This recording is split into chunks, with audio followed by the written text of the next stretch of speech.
Hello, I'm Maurice Powell. Welcome to A Little Like Music, Manx Radio's regular Thursday evening classical music hour. I should say light classical music, although the first piece does have a very kind of arresting, not to say dramatic, opening, but nevertheless. I'm going to start with an overture from an operetta called Gräfin Maritza, one of the most popular of all operettas by Emmerich Kallman, a Czech composer, very much a contemporary of Lehar. I have several recordings of Kallman's operettas, and they're full of gorgeous melodies, and often with a slight sort of Hungarian gypsy twist. We'll see what I mean. So to start this evening's programme, Emmerich Kallman, the overture, Gräfin Maritza.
Wow, a very colourful overture that by Emmerich Kallman for his operetta Gräfin Maritza. And now to the music of Eric Coates, a composer who, naturally enough, appears very often in this series. He is generally regarded as the king of British light music, and rightly so.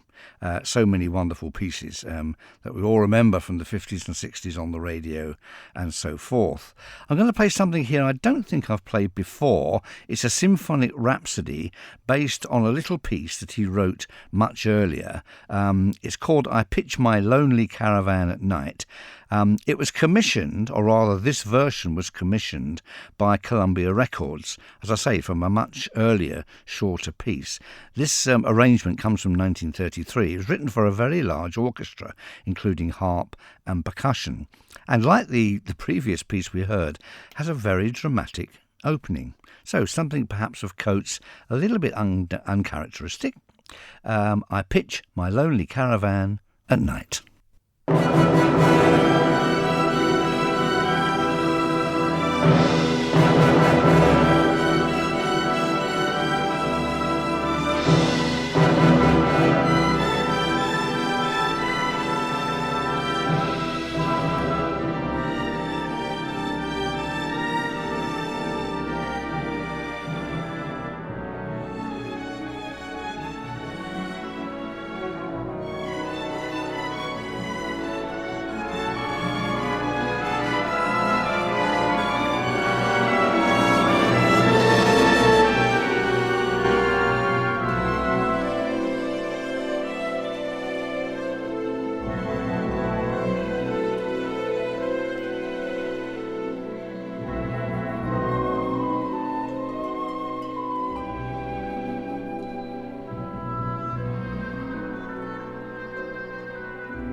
The music of Eric Coates, an unusual piece, the symphonic rhapsody I Pitch My Lonely Caravan at Night from 1933.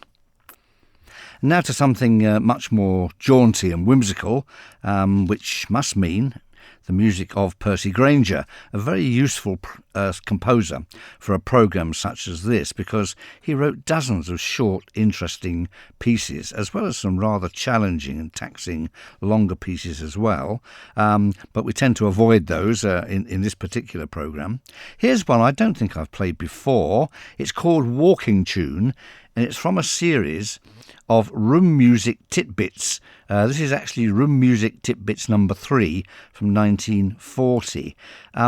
Grainger was very keen on providing music that will be really useful. In other words, most of his most famous pieces come in several different versions or arrangements, so they could be played on almost any combination of instruments, to just a few wind instruments, such as this piece here, to a huge symphony orchestra with acres of percussion and all sorts of things, pianos and so on and so forth. He says that this tune came to him as a kind of whistling accompaniment to my tramping feet doing a hike in Ayrshire. Oh, so there we are. We have the whole story. Percy Grainger's Walking Tune.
Percy Grainger's Walking Tune. I must admit I'm a bit obsessed with Percy Grainger at the moment because his music is so full of interest. You never quite know what he's going to get up to. Occasionally he even puts in deliberate wrong notes just to tease everybody. But it's the range of colours he gets. Now, if you're thinking that that piece was exceptionally well played, it's hardly surprising because that was the Royal Norwegian Navy Band, conducted by Beate Engeset, who have recorded, I think 3 compact discs worth of Percy Grainger's music for wind bands, and it's absolutely wonderful. I dip into it quite often while I'm tapping away in my office, doing a little bit more scrawling, churning out another article or a short piece. I quite often put on a disc of Grainger like this just in the background. It just helps me concentrate, and yet always gives me something to just arrest my attention a little bit from the what is often a bit of a grind of actually writing something. Anyway, let's move on from that. We now come to the music of Balfe, the Dublin-born composer, who best known, of course, for The Bohemian Girl and the famous aria I Dreamt I Dwelt in Marble Halls, famously sung by lots of people, but in our time Joan Sutherland made a kind of a hit classical record of it. Balfe, as I say, born in Dublin. Now, his great-grandfather was reputed to have been in the orchestra in Dublin at the very first performance of Handel's Messiah in 1741. I've not been able to check this, but why would someone put that in a very erudite sleeve note if it wasn't true? That's an interesting little connection there. Balfe, apart from writing The Bohemian Girl, wrote lots of operas, some of them in Italian, many of them quite serious operas. He was really brought up in the age of Cherubini and Rossini, and his music does reflect those styles quite a bit. Let's hear something that's not from The Bohemian Girl. This is an aria called "'Twas in the Garden Beautiful" from an opera called The Siege of San Rochelle. I think this was 1833 when he wrote this. It was performed in London. So, "'Twas in the Garden Beautiful" from Balfe's The Siege of San Rochelle.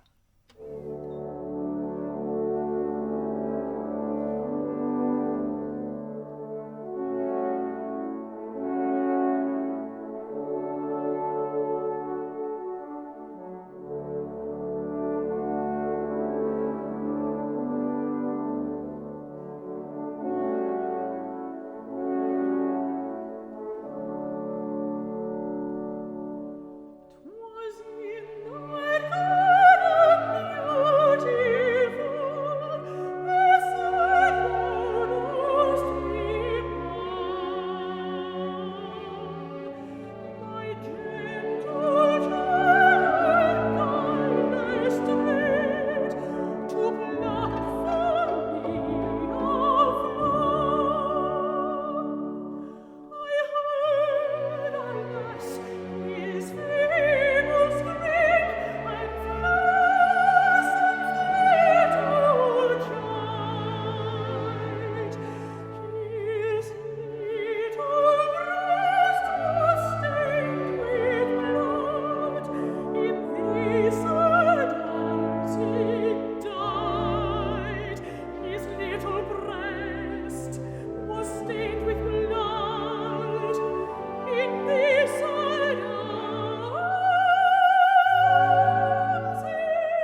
That was the aria "'Twas in the Garden Beautiful" from Balfe's opera The Siege of Rochelle. I think that's a very attractive piece. I think it's a beautiful lyrical piece. I love the opening with the 4 solo horns, of course.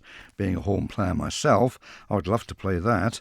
But what an attractive piece. I shall certainly be dipping into the music of Balfe in future programmes. And if you're wondering who the singer was, I think she deserves a mention, don't you?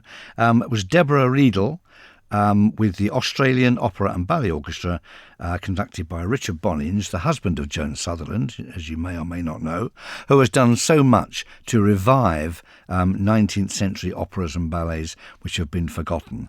And that song comes from a disc of arias from forgotten Victorian operas and operettas. I see there's music about Balfe, of course, Wallis, Sullivan, Faraday, don't know much about him, and so on. So I'll be dipping into that from time to time when we need a vocal interlude. Now, if you've just tuned in, you're listening to A Little Like Music with me, Maurice Powell, and you are very welcome. We've had an overture by Kalman, music by Coates, Percy Grainger, and a lovely aria there by Balfe. So now we're going to move on to the music of Ketelby, another composer who features quite often in this series, also like Grainger, because he wrote an enormous amount of music. So it's very easy to find something, but that perhaps I haven't chosen before. Ketelby was enormously popular between the wars, but his fame faded a bit, I think, after the Second World War. It began to be seen to be rather old-fashioned. He was really the earlier generation of British light music composers. After the war, it was composers like Robert Farnon who sort of took the lead there. But Ketelby's music was in tremendous vogue, and it's really in a simple kind of what we might call sentimental way. It's very effective and sometimes quite moving. People found his music very moving. A lot of concert goers, of course, wouldn't dream of going to a Mahler symphony or Tchaikovsky or Brahms or anything like that. But they did get their kicks, if I can put it that way, by the music of people like Ketelby. And it really is quite effective and affecting. So here then, by Ketelby in the Moonlight.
music of Kettleby in the Moonlight is a wonderful lyrical piece.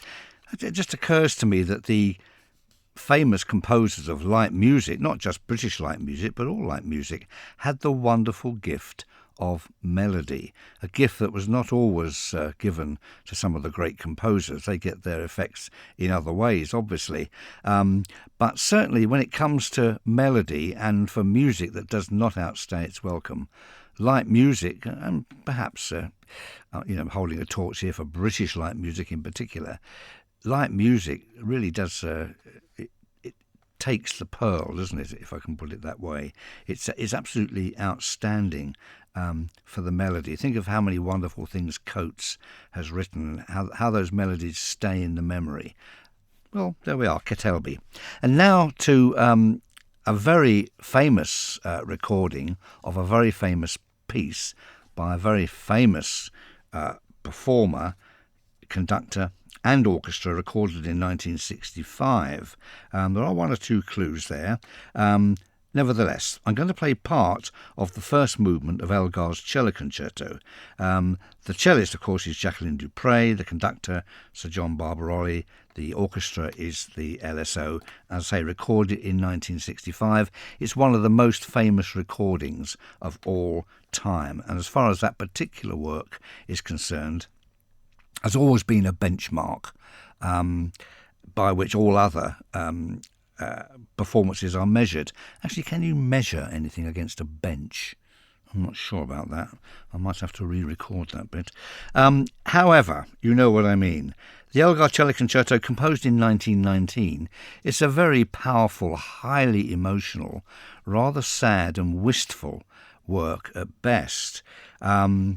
Was it the result of Elgar's feelings, shared by many artists, of course, and many people at the end of the First World War, or was it far more personal and some sort of reaction to the death of Elgar's wife, who had been his lifelong supporter through thick and thin? Well, I'm not quite sure which, but this is one of the most deeply felt of all concertos.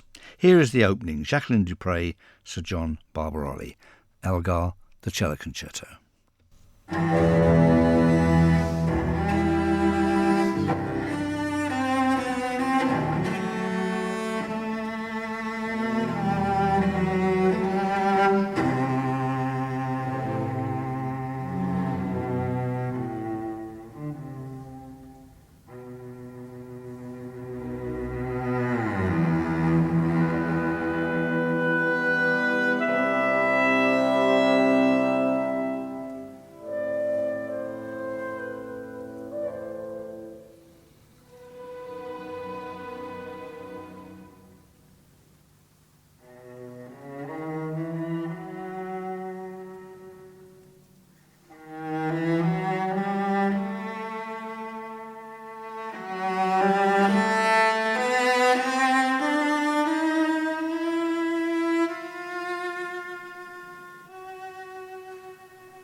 The wonderful opening there of Elgar's Cello Concerto, incomparably played by Jacqueline Dupre with Barbaroli and the LSO, recorded in 1965.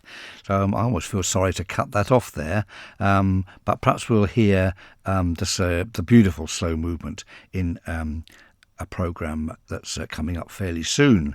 I'll make sure I put something a little bit more than that in, but as an appetiser, maybe not too bad. The Elgar Cello Concerto. I'm sure you all know it, but if for any reason it slipped through the net, it's an outstanding piece. Very, very moving. Not an everyday piece, I have to say. There are other pieces in Elgar for everyday listening. That's not one of them. But when the time is right, it's an overwhelming experience. So, something less overwhelming, but nevertheless very enjoyable. The music of Charles Ancliffe. He was the composer of the famous concert waltz Nights of Gladness, which was popular for decades. He wrote waltzes and marches and intermezzi around the time of the First World War. And his music actually lived on after the Second World War, because his concert waltzes became the staple diet for that sort of revival of old-time dancing that came in the immediate aftermath of World War II. It lasted for about 10 years maybe, and of course it went into such programmes as Come Dancing, and the legacy lives on, of course. But the heyday of that revival was the first 10 years or so after World War II, and Ancliffe's music was still there. This is Thrills, written in 1917. Charles Ancliffe, Thrills.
The concert waltz Thrills by Charles Ancliffe, and you probably noticed, as I did, a little hint of the Blue Danube waltz there at the beginning, a bit of a tongue-in-cheek reflection on that particular famous piece.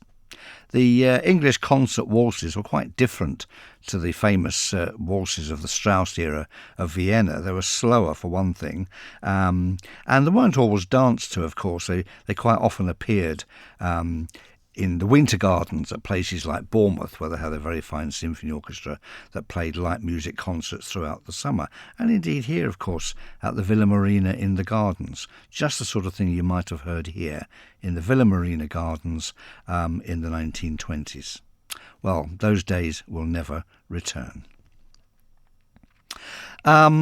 That's a bit reflective, actually, a bit too reflective, I think, a bit too wistful. But as I'm writing a bit of a history of our summer entertainments at the moment, I keep coming across these wonderful things that happened that will not return. So if I get a bit maudling about it, you'll have to excuse me. What we need now is something a bit more cheery.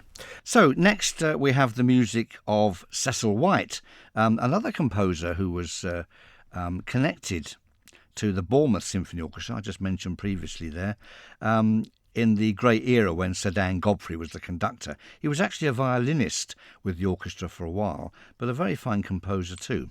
Let's dip into that era once again, of lazy summer afternoons in a deck chair, listening to a fine orchestra playing light music. This is Cecil White's Sierra Melody of 1931.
Cecil White's Sierra Melody of 1931. Now to the music of Frederick Curzon, a composer with an Isle of Man connection. He was a multi-instrumentalist. He played the violin, the cello, piano, organ and cinema organ. He was a cinema organist of some distinction, and he came here in the 1950s and played in the Villa Marina Gardens for 2 or 3 summer seasons. So quite an interesting chap. Here is his Dance of an Ostracised Imp. And if you've no idea what that means, nor have I.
The Dance of an Ostracised Imp by Frederick Curzon, the famous organist who came here in the 1950s to the Isle of Man and the Villa Marina.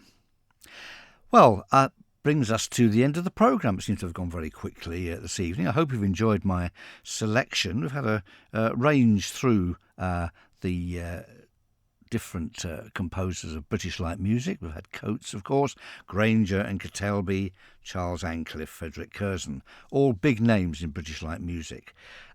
Please join me again next Thursday for some more light music. I'm not sure what's in the programme yet. I'm very lazy about these things. I often spend my Sunday afternoons looking through and deciding what to play, but I have an inkling there could be some French music next week and of course plenty of light music.